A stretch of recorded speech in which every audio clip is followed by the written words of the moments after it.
आप सभी को जय भारत माता की, जय सीताराम, जय गोरखनाथ बाबा की। तो जो हमारे जितने भी फॉलोवर्स है, स्टूडेंट्स है जिम वाले, और हमारे नेशनल और इंटरनेशनल भी, तो वो मुझसे पूछ भी रहते हैं और कुछ लोग भटके हुए हैं। ठीक है। और आज हमारे इंडिया में सबसे ज़्यादा सेंसिटिव जो डिजीज़ है वो किडनी की डिजीज़ है।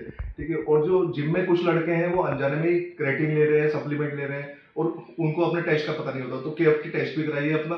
और आज मैं आपको बताता हूँ, जो भगवान के स्वरूप हैं डॉक्टर साहब, जो बहुत से लोगों को मौत के मुंह से लेकर आ गए हैं, बाकी जो हमारे डिफेंस के ऑफिसर्स हैं, पुलिस के बड़े बड़े ऑफिसर्स हैं, वो साहब के पास आते हैं। तो मैं आपको मिलाना चाहता हूँ डॉक्टर साहब Vikram sir, master of doctors हैं नेफ्रो में और मेडिसिन में।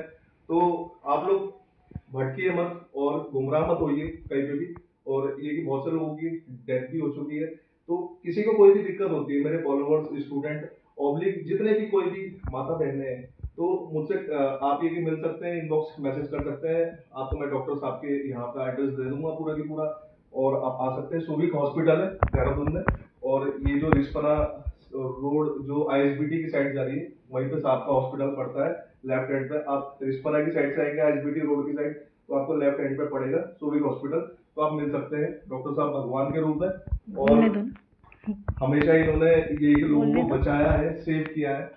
तो आप ये कि कोई भी अपने हिसाब से गलत डाइट ना खाए, और स्पेशली जिम वाले और जो ऑफिस गोइंग जो लोग हैं, माताएं बहनें हैं, वो अपने हिसाब से ना चले। ठीक है। और ये कि कंसल्ट करें डॉक्टर साहब से, जो बेस्ट वे है हम आपको वहां पे ले जाएंगे। जय हिंद, भारत माता की जय, वंदे मातरम। बोलने दो सर को, बोलिए सर जी। सर है, डॉक्टर साहब है। जैसा कि थापा जी ने बताया कि किडनी डिजीज बहुत ज़्यादा कॉमन हो गया आजकल की टाइम पे। जनरली हमारी लाइफस्टाइल से ये काफ़ी ज़्यादा रिलेटेड है। डायबिटीज़ और ब्लड प्रेशर जैसी बीमारियां बहुत ज़्यादा कॉमन हो गई हैं। मोटापा, ओबेसिटी एक बहुत महामारी का रूप लेता जा रहा है दिन पर दिन। अगर हम देखें कि जनरल पब्लिक में लगभग 10% लोगों में किडनी की कुछ ना कुछ परेशानी होने का फाइंडिंग्स पाई गई हैं। तो इसका मतलब किडनी डिजीज काफ़ी कॉमन है, जितना हम शायद कई बार सोचते हैं। सबको बहुत सीवियर डिजीज नहीं होगा, लेकिन लगभग 10% लोगों को किडनी की बीमारी होती है। तो इसके जो मुख्य कारण है, डायबिटीज सबसे बड़ा कारण है किडनी फेलियर के मरीजों का। इसके अलावा ब्लड प्रेशर, नेफ्राइटिस, स्टोन और कुछ ऑटो इम्यून बीमारियां होती हैं जिसमें हमारे शरीर में कुछ एंटीबॉडीज बनने लगती हैं, जो अपने ही टिश्यूज को, जिनमें से किडनी भी शामिल हो सकता है, उनको डैमेज करने की संभावना उसमें रहती है। और दवाइयाँ कई बार लोग हम ओवर द काउंटर ले लेते हैं, जैसे आप अभी बता रहे थे कि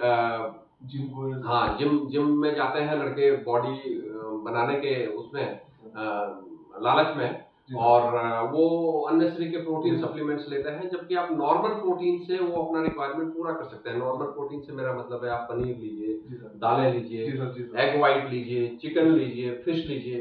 तो इन सब चीजों से हमारा कितना भी जिम का आपका रिक्वायरमेंट हो, आप इसको पूरा कर सकते हैं। उनमें हमें कई बार ठीक से पता नहीं रहता कि और क्या क्या चीजें, स्टीरॉयड जैसी चीजें शामिल हो सकती हैं, जो हमें लॉन्ग रन में नुकसान पहुंचा सकती हैं। थायराइड इंजेक्शन ले लेते हैं जी बिल्कुल, थायराइड के अपने आप ही ले लेते हैं सर, अपने आप ही ओवर द काउंटर बोलते हैं इसको, कि पेन किलर है। वो जाते हैं कि भाई मेरे को सिर दर्द हो रहा है, कमर में दर्द है, वो कई सालों से लोग खाए जा रहे हैं इस तरह की दवाइयों को। तो इस तरह की चीजों से बचें। जब भी आपको कोई नया सिम्टम्स या इस तरह का लक्षण लगता है, तो आप जरूर अपने किसी डॉक्टर को कंसल्ट करें। अपना बीपी चेक करवाइए, शुगर चेक करवाइए। किडनी के बहुत मामूली से टेस्ट होते हैं, जिसमें क्रिएटिनिन, ब्लड यूरिया, यूरिन का एक टेस्ट होता है, जो लगभग आजकल कम से कम छोटे शहरों में या इवन गांव के नजदीक भी आसानी से उपलब्ध है। इनमें कुछ गड़बड़ आती है तो फिर आप हायर एंड में धीरे धीरे स्पेशलिस्ट से मिल सकते हैं। मतलब अपने तरफ से अपने सिम्टम्स का इलाज करने की कोशिश ना करें। आप अपनी डॉक्टर सलाह के मुताबिक चलें, और ऐसा कुछ नहीं है कि किडनी की बीमारी किसी को हो गई तो अब कुछ नहीं किया जा सकता। बहुत सारे किडनी के डिजीजेज हैं जिनको काफी हद तक ठीक किया जा सकता है, या लगभग पूरी तरह से ठीक किया जा सकता है, बशर्ते हम उसको समय से पकड़ें और समय से उसका समुचित इलाज करें। ऐसा मेरा राय है आप सब लोगों के लिए। आप सब लोग स्वस्थ रहें, अपने सेहत का ध्यान रखें। धन्यवाद। डॉक्टर साहब का बहुत बहुत धन्यवाद। डॉक्टर साहब ने हमें अमूल्य समय दिया है, और डॉक्टर साहब भगवान का रूप है। आपको मैंने बता दिया है सही रास्ता। अपने आप ही कुछ मत बनिए, ना जिम मास्टर बनिए, ना अपने आप ही डॉक्टर मत बनिए, और अपनी जान को बचाइए। अगर बचना है तो सही रास्ते में आइए, और सही रास्ते में आके आप मिलिए। जय हिंद, वंदे मातरम, जय गोरखनाथ बाबा की।